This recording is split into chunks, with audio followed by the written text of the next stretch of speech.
I'm going to talk about my experience as an international student.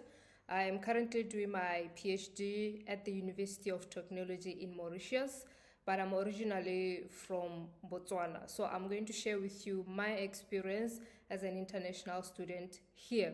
The first thing is that my first year was very difficult. It was a challenging year because I was adjusting to a new country.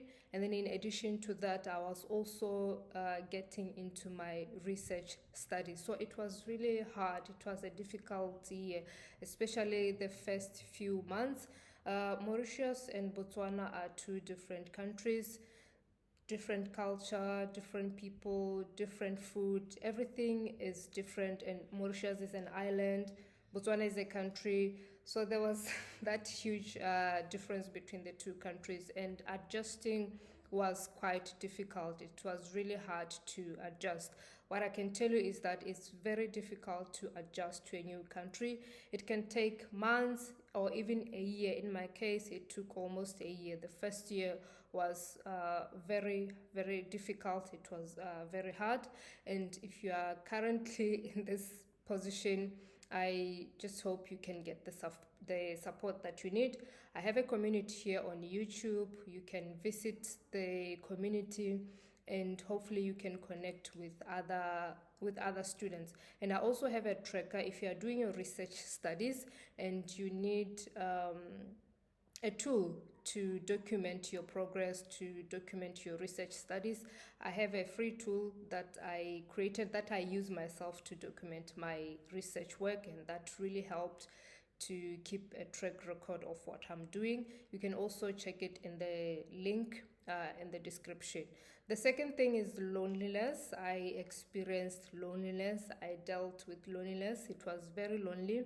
When I first started my research studies in 2022. I was the only international student at the time at my university, and my university did not have a doctoral school at the time. That means I was not able to connect with other PhD students, and from my knowledge, most research students at the time, most PhD students at the time were local students who were working full time and doing their research studies part time. So that means they spend more time at work than at the university. And you know, when you're doing research, there's no need for you to come to the university unless you are having a meeting with your supervisor. So it was impossible for me to connect with other PhD students.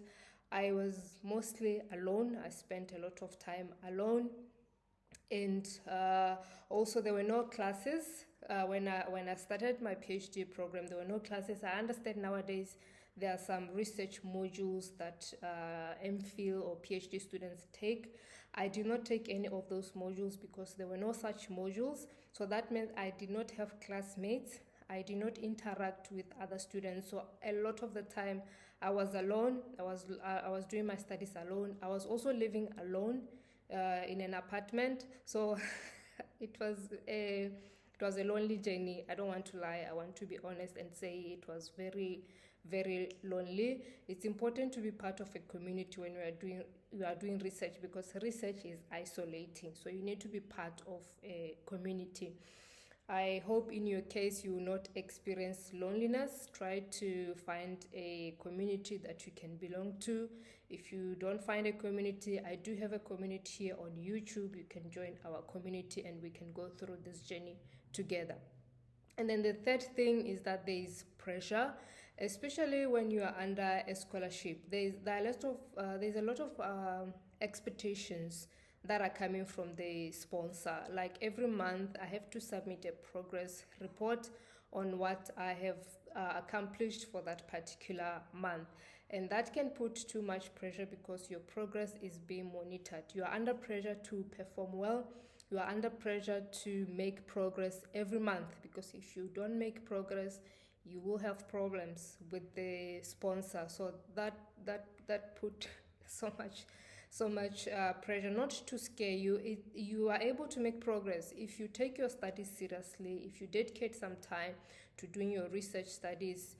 You shouldn't have any problem with submitting a progress report at the end of the month. So the report is signed by my supervisors. I have 2 supervisors. They sign the report to verify that indeed I did what I'm claiming to have done.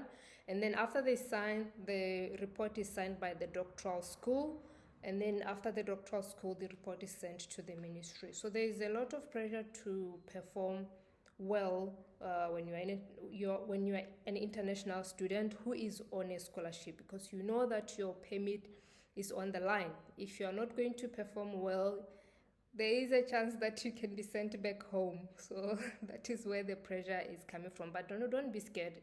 Just be fully committed to your studies and you shouldn't have any problems. And then the fourth thing is that I am on an MPhil PhD program, meaning I started with MPhil and then I transferred to PhD. My transfer was a nightmare. I will have a whole series on that process where I'll explain what went down. But right now, I just want to explain that this is what I experienced. It was a long process. It was a tedious, emotionally draining process that cost me 1 year of my studies. It was very, very difficult. It was one of the most difficult times in my life, both academically and personally. It was very hard, and I will explain separately what happened, and hopefully you will not experience the same thing that I experienced. I mean, I was at the verge of quitting and going back home, but thankfully I had the support of my supervisors and I did not quit. And then the last thing is that motherhood happened during my studies. So I had a son, and that changed the dynamics, that changed everything, that changed my my studies basically, and my progress kind of went down. Not progress, productivity. Of course I'm progressing, but productivity went down. I'm not as productive as I used before because I have my son with me here. So I'm studying in a foreign country while also raising my son. So that added a layer of difficulty. That added more difficulties to what I was already experiencing, because now I have to take care of my son, and also I have to try to complete my PhD because I am on my final year. So it has been challenging. I do have a separate YouTube channel where I share my motherhood journey. If you are a mother and you are also a student, you can visit that channel and see what I share. Hopefully what I share can inspire you, can also help you to balance motherhood and your studies. And this is what I've experienced so far as an international student. If you are an international student, let me know what you have experienced. And if you are an aspiring international student, you are still in the process of applying, please feel free to ask me any question about studying abroad, about being an international student, and I'll be happy to respond to your question. If you can listen carefully, that's my son in the background. He's crying already, but I'm happy I was able to record this video for you. Thank you, and remember to subscribe.